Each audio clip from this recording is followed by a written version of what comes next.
Hindi naligo ng 1 week. What? Never have I ever. Never or I have. Aamin? Never. Never. Ano? Ano feeling?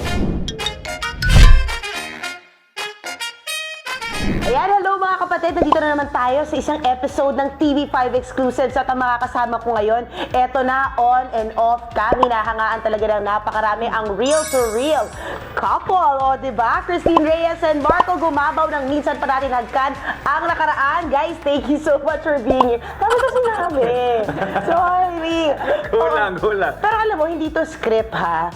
Ito, kasi papalaruin ko pala kayo ng never have I ever. So basically, may dalawa kayo, yung I have, tsaka never. Tataas nyo lang naman, I have or never. So yung pinakauna na tatanong ko sa inyo, hindi naligo ng 1 week.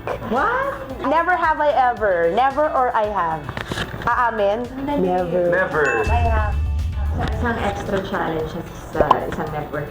Sa GMA pa yun. Pa, extra challenge. Oh, totoo, yun yung challenge sa inyo. Linggo kami hindi naligo. Tapos dinudumihan nila kami. Dinudumi. Ano feeling? Pwede. Sobrang baho namin talaga. Oh my God! Ano yung dinumi nila? Kasama ko si Ate Mickey Furiols. Nakasama Nakasama rin natin dito natin. sa minsan pa natin hagkan. Oh my gosh! Eto naman. Never have I ever umiyak sa public area. I have or... Parang I have na rin. Wow! Oo. Personal reasons? Hindi, acting. Acting. Wow, hindi. Personal yun. Sure ako. Dala ko lang. Personal, oo, personal yan. Both personal and acting, syempre. Wow! So, bakit kayo naiyak sa, in public? What can make you cry? Well, concerts, worship, church. Marami na instances na naiyak na rin. Ako sa aeroplano. Ang sakit nun! Pero, Naiwan ka sa Di ere? naman. Yun lang, same. Parang worship. Nakikinig ako ng music. Wow! Grabe. Pero syempre, di ko pinapakita sa mga tao pag gumulo. Punas agad. Eto, never have I ever naglaro ng loto. Loto? Tumaya sa loto. I have. Pero matagal na yun. Mami ko yun eh. What made you? Wala, pinapili lang ako ng mami ng number. Pero hindi naman talaga ako yung naghuhulog and all. Sabi ko, sige, Pili lang. pili lang, okay. Never. Never. Loto never. So, pero sa iba. Pero sa iba, try na. Talpakan. Dalawa ka lang, talpakan. Tumaya ka na ba doon? Dati? Oo, syempre. Try lang. Oh, why not? Oo. Diba? Kasi Trip lang, online lang. Pero bawal na yun ngayon, ha? Bawal na. Oo, bawal na ngayon. Gamble responsibly. Oo, at eto, never have I ever sumayaw sa shower habang naliligo. I have. Pati kanta. Syempre. I think lahat naman tayo. Nag-full concert na kami sa CR. At eto, never have I ever lied about your age. No. Never naman. Ay, shucks. I have pala. Oh, saan? When I joined Starstruck, I had to lie about my age. Oo, kasi uso sa showbiz, di ba? So, May showbiz age. Pero mine's baliktad. Kailangan ko magpatanda. Oh! Oo. Anong age mo nun? 14. Dapat 15 na. Oh. 15 to 18 yung requirement. Gets. Okay. Eh, ikaw? Syempre, pinapabata ko yung sarili ko. Hindi kasi, laging tinatanong sa akin, ilang taong ka na? Lagi ko sasabihin mga 22, 23. Parang gusto ko lang makita yung reaction nila. Kung, Okay. okay. Or kung, yung gaganon Oo. sila. So yun lang. Pero sasabihin ko naman agad yung totoong age ko.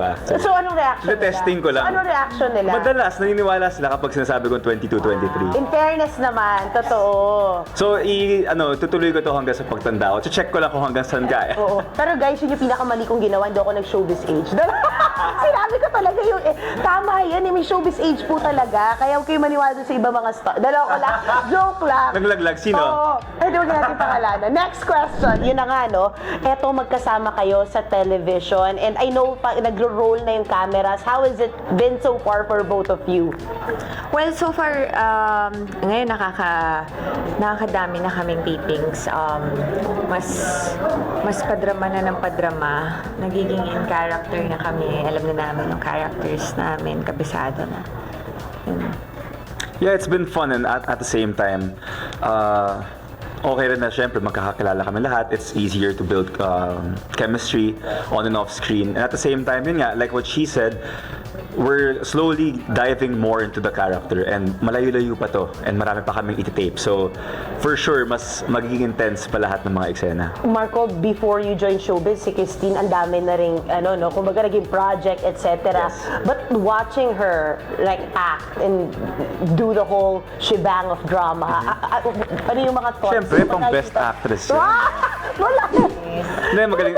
We all know how good she is, diba? So, of course, seeing it up close and at the same time, doing scenes together. Syempre, it helps a lot also. Ang galing. Syempre, Wow!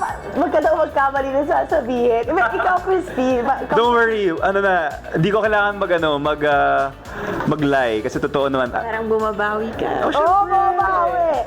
Kamusta si Marco? Rate Marco as an actor. Ito, grabe. Galing-gala ako dito kay Marco. Gigil na gigil. Bakit sa mga drama moments? Intense. Intense. Intense. So, parang na-awkward ka.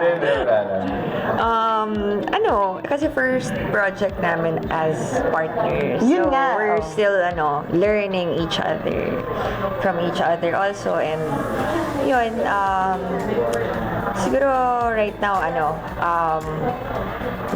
kasi intensive ang taping eh. Intensive siya, di ba? So, you really immerse. So, mas nakikilala namin yung isa't isa. And the more we know each other, the more na mas parang nagkakaroon kami ng connection and rapport on screen. Iba pala yun, Siyempre, iba yung pag-partner mo in real life and iba rin pag the cameras are rolling. So, kailangan nyo rin pala to work on that. Of course, yes. Kasi not necessarily Na you meron. have chemistry off-cam. On-cam meron kayo. Oo. So, you still have to work on it. You still have to test it out. Wait, so dito sa minsan pa natin hagka na nakaraan, balikan lang natin yung roles ninyong dalawa. Christine, you will be playing as? Helen Bautista. Engineer pala. Engineer ka. Engineer. Ikaw yung? So, ako si Architect Rod Herrera. High school sweethearts kami. Dream namin talaga is ako magiging architect, siya engineer, and we will build our dream house together. And then idol namin dito si Mr. Senon Aurelio, which is played by Sir Cesar Montano. Siya yung idol namin na architect. So when we grow up, siya yung gusto namin maging. We want to be part of his firm. We want to work for him or with him. Hindi natin malalaman na pag alis ko pala para mag-aral sa States, aagawin pala sa akin yung girlfriend ko. Wow! Aray, doon pala iikot yun. Yes, doon iikot. Pero yun, minsan na natin nasabi sa interview na naging ate mo na siya, pinagkaguluhan ka na niya sa isang Naging anak ko na rin siya. Naging anak mo na rin siya. Yes. So how is it for you? Kasi si Marco natanong ko na sabi niya tinawag ka na daw niyang ate. Ate to love you quick. Oo. Tumilove nga daw. Di mo may love? Unexpected, di ba? Sabi nila, yung mga unexpected, yung mga parang the best. Surprise. Yes! Well, it's really unexpected, so I'm happy. Yes! Sinong pabebe sa inyong dalawa? Si Marco. Si Marco pabebe! Parang feeling ko ka pabebe siya. Hindi ako pa bebe, pa baby. Pa-baby? Oh my God. Joke lang. Sanay ka ba mag-alaga ng Di ba yung usually Uy, hindi, mga- joke pero lang, yung mga baliktad. lalaki ganun. Yung mga lalaki ganun. parang- Nag-aalagaan kami dalawa, syempre. Oo. Pero yung mas makulit, yung mas playful, ako talaga. Nice. Ayan. Sa set, playful din kayo or serious Sa set, mode? Seryoso kami, seryoso. game. Siyempre, baka mamaya nagpapaligsama kayo sino mas times ready. kasi na, syempre, ano mo, Mike? Oo. Ay, mabigay sa akin, Mike. May times na, syempre, nakakatulong kapag medyo light yung set, nag-aasaran, gantsawan. Pero pag mga drama scenes, of course, dapat mas seryoso. Oh my gosh. Actually, yun daw yung isa sa aabangan sa minsan pa natin hagka na nakaraan. Dahil nga, alam naman natin paano magbitiw ng eksena kayo. And of course, Mr. Cesar Montano. And, pero eto, bago natin lahat, imbitahan nyo muna sila panoorin ng minsan pa natin hagka na nakaraan. Minsan pa nating hagka ng nakaraan. This is directed by Direct Jerome Chavez Pabocan and Tots Sanchez Mariscal. So yun, so sana po ay abangan nyo mga kapatid. Thank you so much, guys. Thank you.